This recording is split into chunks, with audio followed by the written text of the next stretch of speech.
Ratings for games in this podcast are pending. Welcome back to the official Xbox podcast, the only podcast coming to you from inside Xbox. And all this week, we are diving deep into games you've seen at the Xbox Game Showcase. If you want to watch the other episodes, definitely check them out at youtube.com/Xbox, Spotify, or wherever you download your podcasts.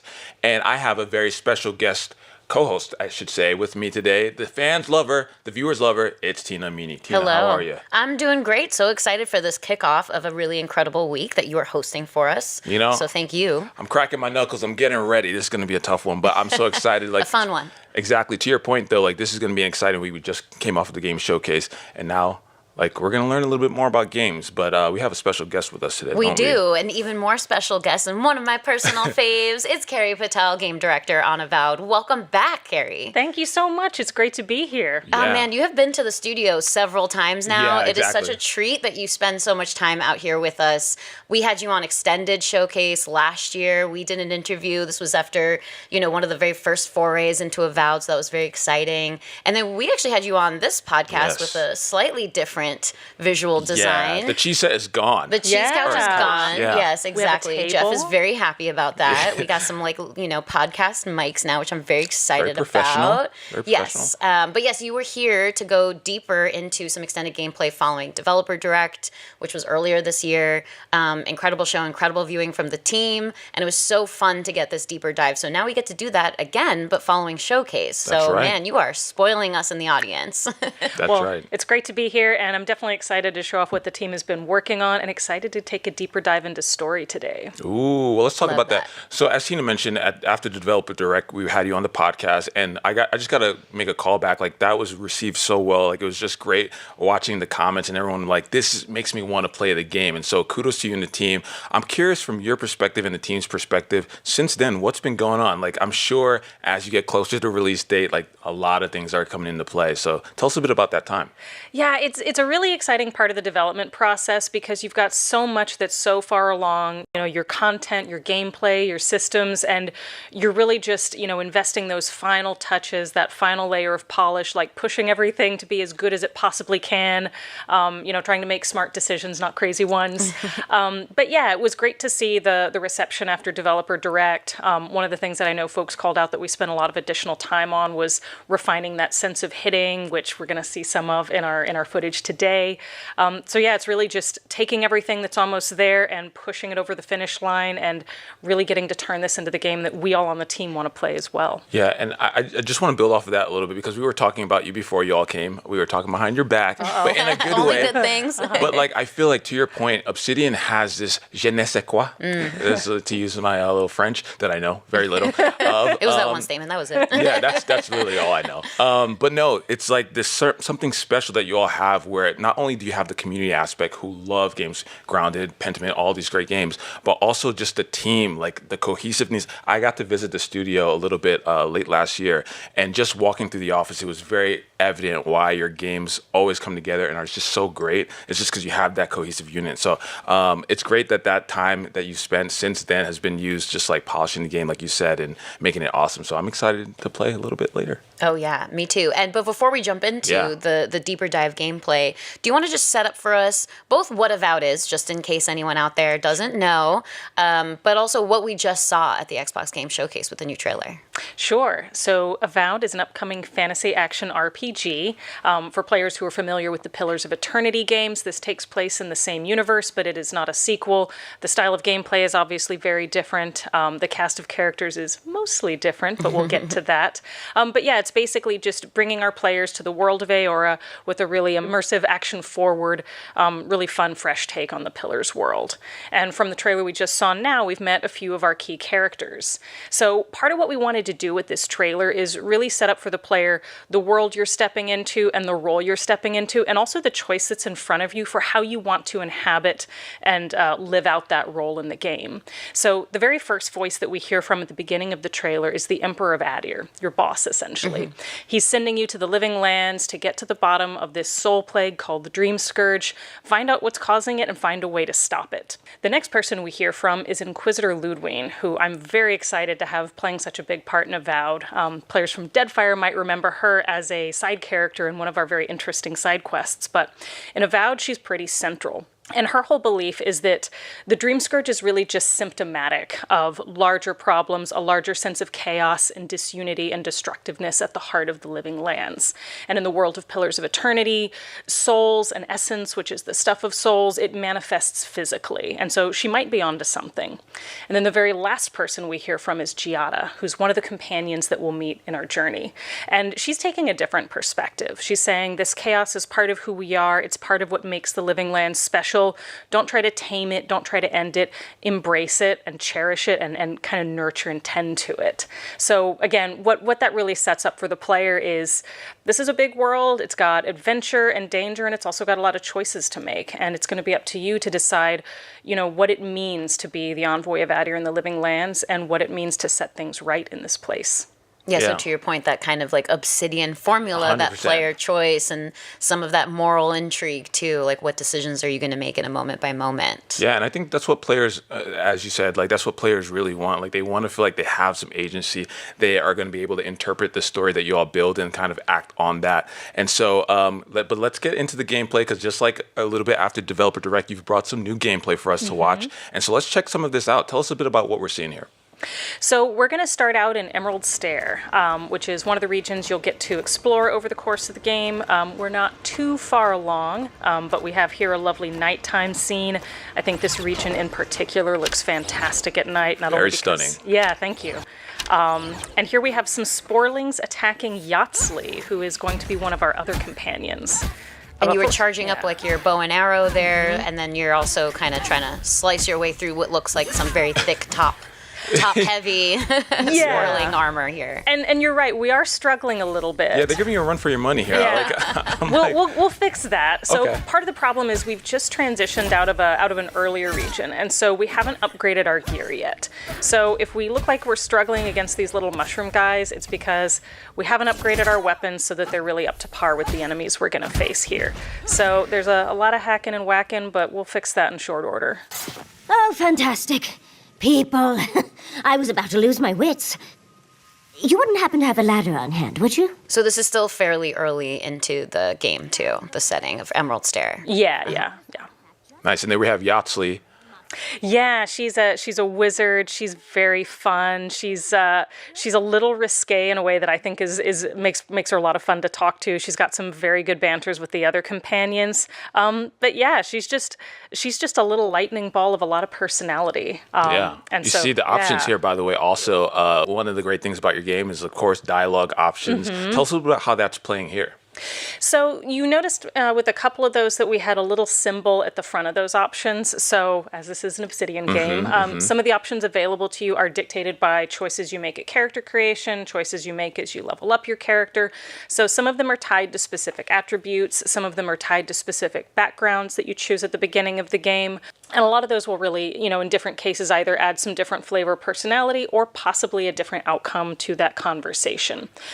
Here we're really getting to know her as a character, and so, we're just kind of choosing the tonal direction of this conversation. Yeah, She's a little... Yeah. She says you're tall, striking, and well-toned. It is like she's flirting with us. She is. What would happen if we pass the conversation check for the flirtation option, which I assume is this first one? Yeah.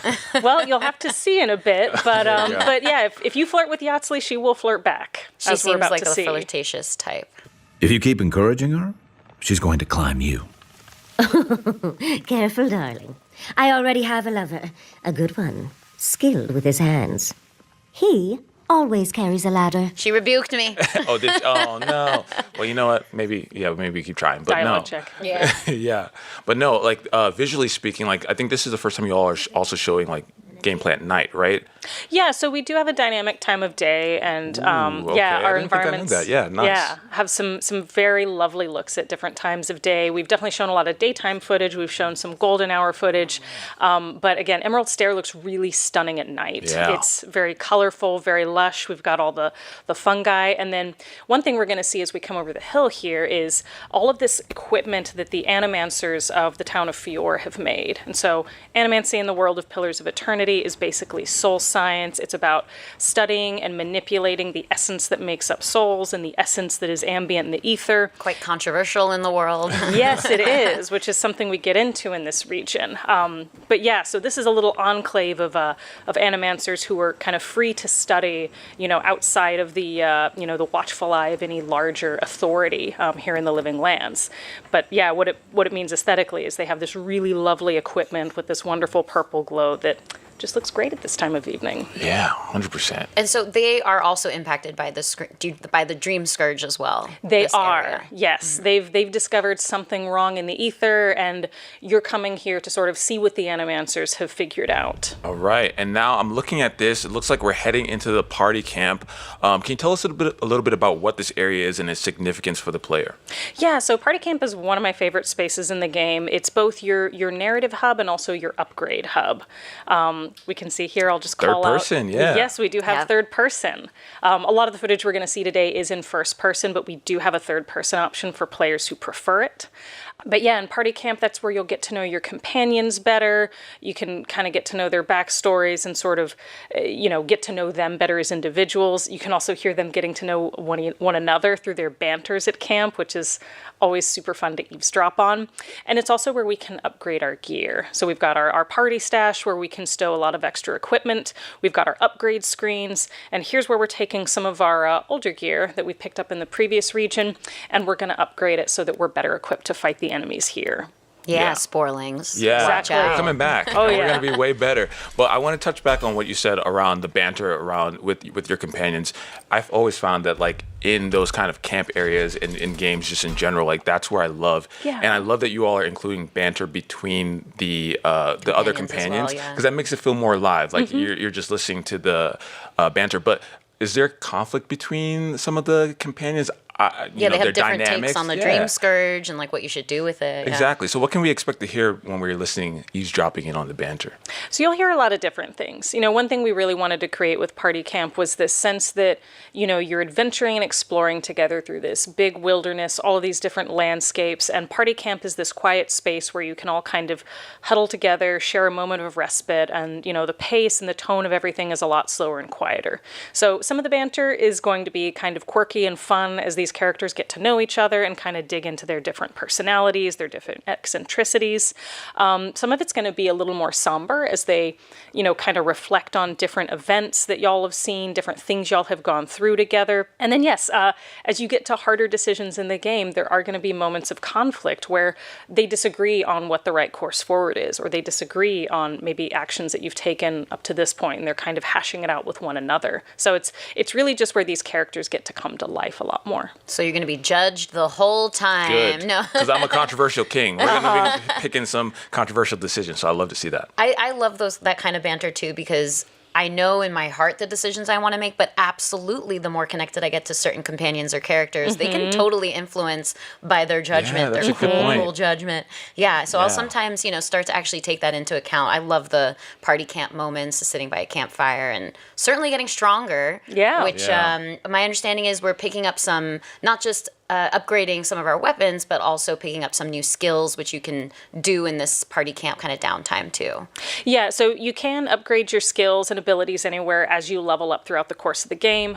That's one of the things we're doing right now. So on certain level up milestones, we'll get to upgrade our attributes, which we just did. And on every level up milestone, we'll get to pick a new ability. So in this playthrough, it seems like we've got a couple points sitting in reserve. So we're spending these on different abilities in our different trees. And one of the really fun things about the way these are set up is you can really mix and match freely between them. So if you want to be all wizard, you can, build entirely throughout that skill tree.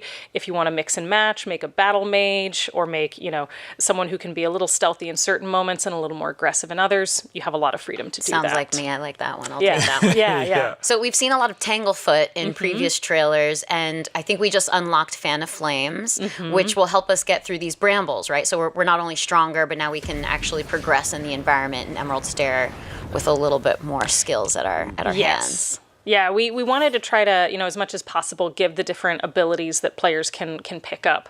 Obviously solutions in combat, but also solutions in exploration. And so, there's almost always more than one way through a particular barrier, but you'll have, weapons, your own abilities, spells, weapon enchantments, sometimes even your companions who can, use their environmental abilities to help you get through barriers like that as you build the character you want to play. Okay, so now that we're coming out of the camp, we've upgraded our equipment, we've upgraded our swords, so theoretically these guys should be easier now.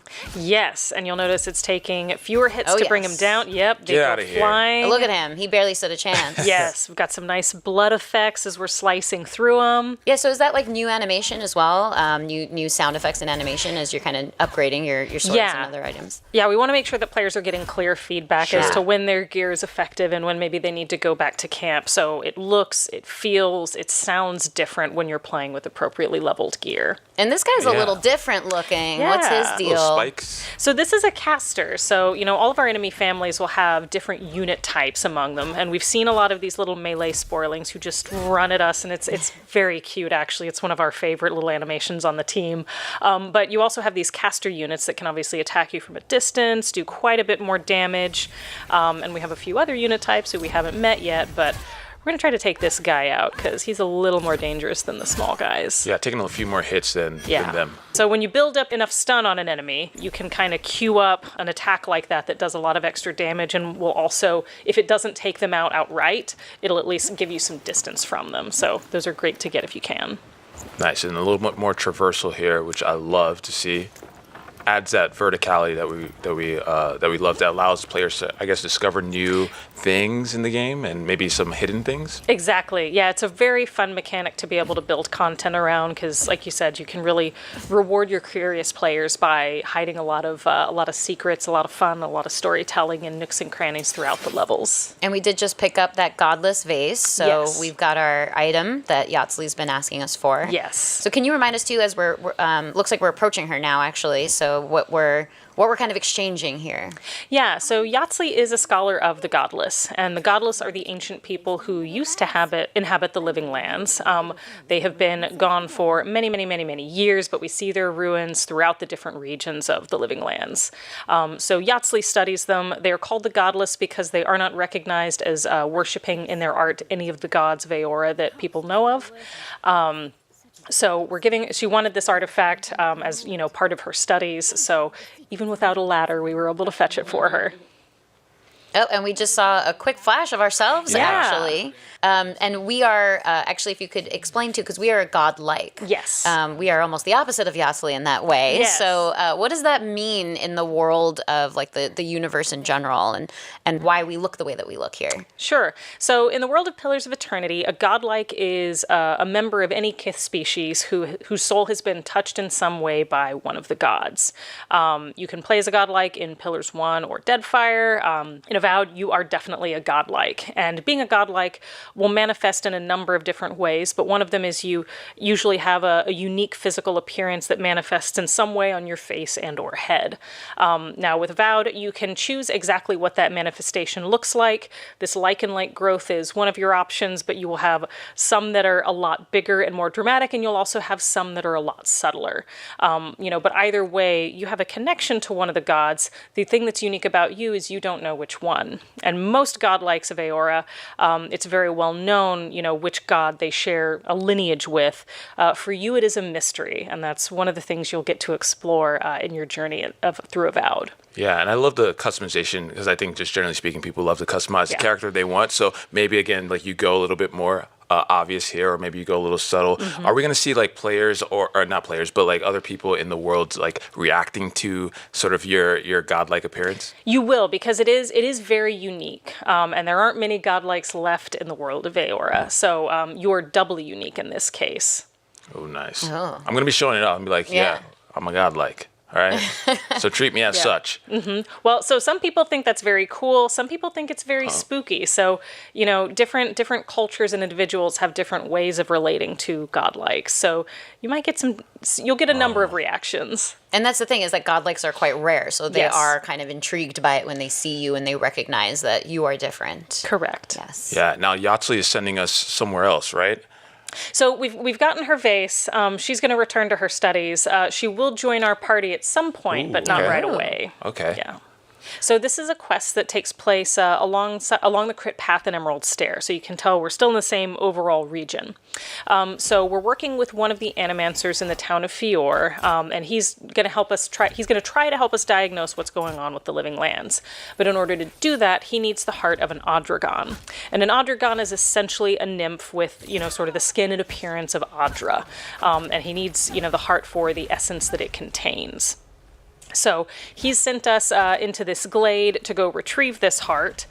This glade is inhabited by a bunch of Delamgon, who, as you can see, are a lot more dangerous and a lot more aggressive than the Spoilings we encountered.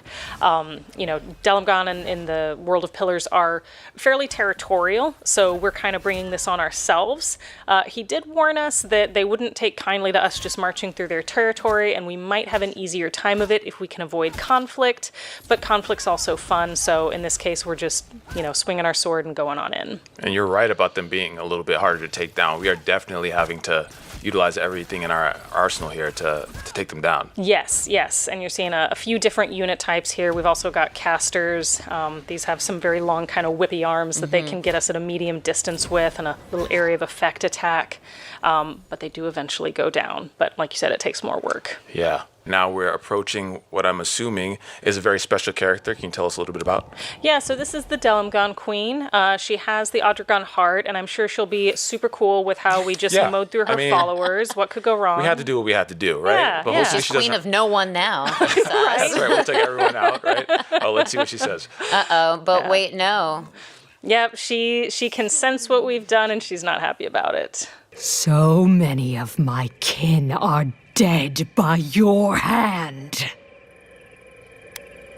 The time for words has passed. It's a good thing we like fighting, because we're going to fight some more now. Yeah. Yep. Hello. The backup forces have arrived, and now we're in trouble. But we're going to leave that a little mystery, right? I'm assuming. Yes. I don't want to give everything away. So what are we looking at here? This is us kind of respecing kind of how our character plays, right? Yes. So if you find that you want to try out a new suite of abilities, if you want to approach a particular piece of content like this one in a different way, you can respec. And you might have seen popping up at the beginning of the screen here, there is a cost to doing so, but if you're willing to pay it, you can try out a whole new set of abilities. So what we're doing now is we're speccing into a lot of ranger related abilities, and I think a couple wizard ones as well. So the most important one of these is Shadowing Beyond, which is a level 5 ranger ability. And what that does is it gives us the ability to essentially kind of open up a rift in the here, which is the physical world, and travel through the beyond, which is kind of the invisible spiritual world, in order to move through the environment. So what this means is that as long as we don't engage them, these characters can't see us. And as long as we keep our essence meter up, this ability will remain active. So this one is constantly draining our essence, which is the soul energy that we use to power our special abilities and our spells. You can see we're passing some cover grass as well, so if we wanted to be a little more conservative with our power usage, we could duck into that grass, kind of watch the patrols, and avoid using this ability quite as much. But in this case, we're going to use it to get to this little safe nook right here. So if you're an expert stealther, you could possibly do this section in stealth without that ability. Just if with you're the good, grass, just sneak it cover up around. the grass. Challenge accepted, right? Yeah. And here we're re-upping on our potions so that we can Health build up and that essence. essence. Yeah. Exactly. So we're going to continue. And we've also found a little side route here. So again, we like to offer different ways for players to approach our content, especially big potential fights like the one kind of in the glade here. So this is a little side path that you can see still has some enemies in it, but for a player who's very careful and either willing to use that cover grass or willing and able to use Shadowing Beyond, they can get through without causing a ruckus. So if you fight this sporling, will the others be alerted to it, or could you get away with like one kill and then? It depends how close they are. So they do have a shout radius, but it is not infinite. So if there isn't anyone close by, and if you're pretty fast, you might be able to get away. Yeah, but like you that. can see there's Yeah. one right Yeah. there. So You never know who's hiding in a little nook. Right? Exactly. I'll kick that one off the cliff. Probably. Just like, get out of here. But I'm excited to see players how they tackle it, because I'm sure there are going to be people who decide not to use the essence at all and like really like want to show their mastery of that stealth aspect. And so here we are heading. It's always a trade-off, right? It You is. know, do you want to loot all the dead bodies, or Right. do you want to take the That's a good peaceful point. path and possibly open up some other dialogue options, which tends to be how I play. A welcome visitor. It has been so long since one of your kind has walked in this grove. You know, in this case, the Dalamgan Queen has recognized that we haven't killed all of her followers. And so there's a little more of an opportunity to talk with her. She recognizes that we are godlike. She might even recognize what kind of godlike we are.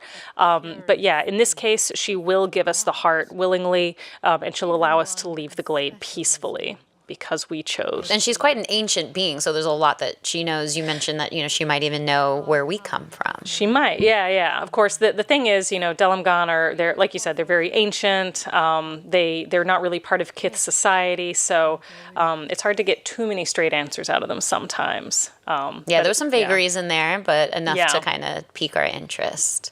But then she gave you the heart and she said, take it and go in peace. Yeah. And Exactly. there you go. We came in peace and we left in peace. Boom. Look at that. Peace. Rules. Sometimes.